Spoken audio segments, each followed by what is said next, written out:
Also, you know, when I think about Eritrea and I think about our country, I think about the history of it. What I think about is we have an opportunity because, you know, the country is young. Our independence is relatively new. So we have an opportunity, all of us, myself included. We all have different categories that, you know, we represent ourselves in, mine being music. I know Tiffany was here yesterday, hers being acting. Yeah, give it up for her one time. So I just feel like our responsibility is to represent ourselves, our country, our culture with pride, you know what I mean, and to be, you know, shining examples of what the foundation and the morals that our people raised us on. We come from a different standard of respect, a different standard of integrity. And, you know, growing up in Los Angeles, growing up in America, it took a while for me to notice that, you know, and I think that our responsibility is to live up to that and to continue to carry that. You know, me being in hip hop, it's such a different space, and I think one of the reasons that I have the respect I have in hip hop is because of what I come from, my dad and the culture and just the morals that we was raised on. That's right.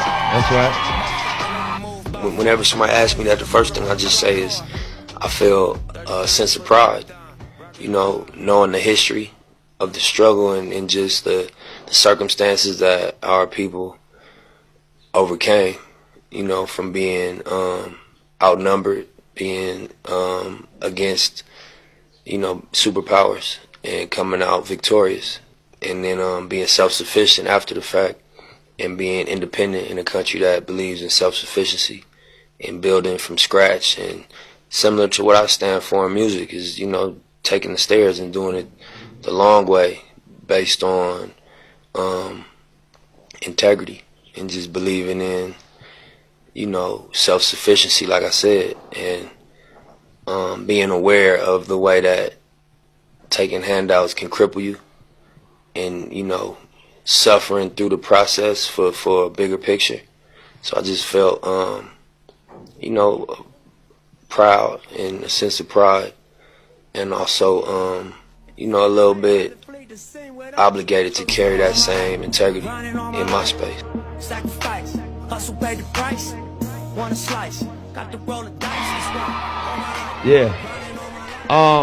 Yeah, but you know, like I was saying, I just think that it's a big opportunity for us to represent our country, to represent the culture of our country globally. And, you know, I'm going to do my part through music, and I want all of us to do our part respectively in whatever fields we're in, if it's education, if it's sports, if it's any other categories that I'm sure this whole room has a million different directions that we all striving for greatness in.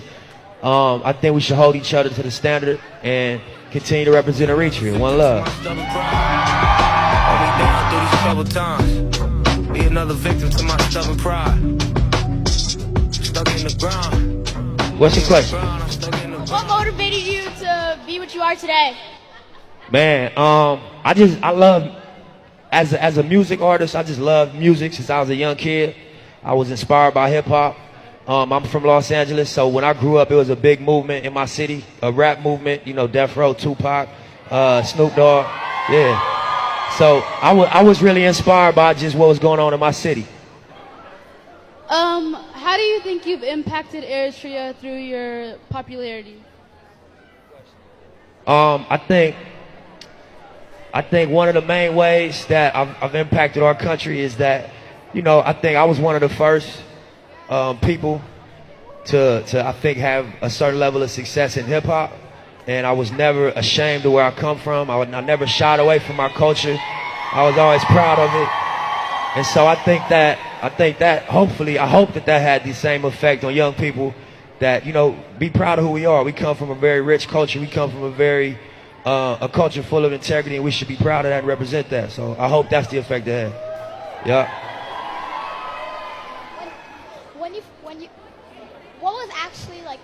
What was the first song that you actually wrote? Like, yeah, well, not like released the album, but you wrote by yourself and you kept it in your head. Her question was, what was the first song that I wrote?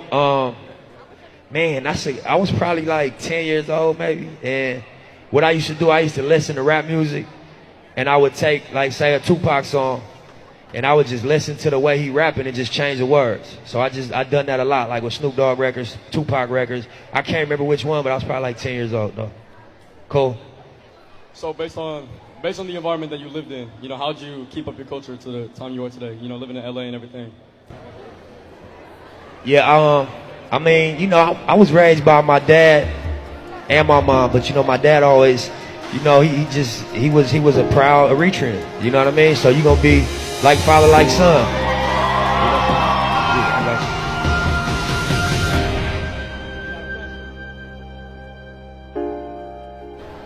you. What is your favorite part about being from Eritrea?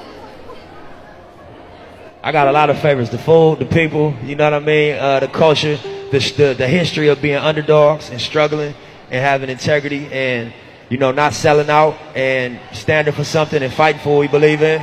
All of that. What affected you the most when you went to Eritrea? Like, was there any inspiring moments for you? She said what inspired me most or what affected me most when I went to Eritrea. I think I would say the fact that everybody sat down and ate together. That's so different. You know, yeah, that was different for me. Just to see everybody sit down every day at lunch and eat and talk together. That's different than growing up in LA. Everybody's on the scramble, everybody on the run. So I think that was one of the most inspiring things I've seen. Yeah. What age did you go to Eritrea? I was 18 the first time I went back home. Have you been back home yet? Have you been back home? 3 times. So you beat me. You beat me there. I was 18 when I went. Do you speak Tigrinya? Nishte.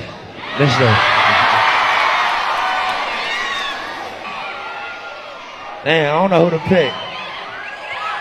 Whoever make the most noise, that's who I'm gonna pick.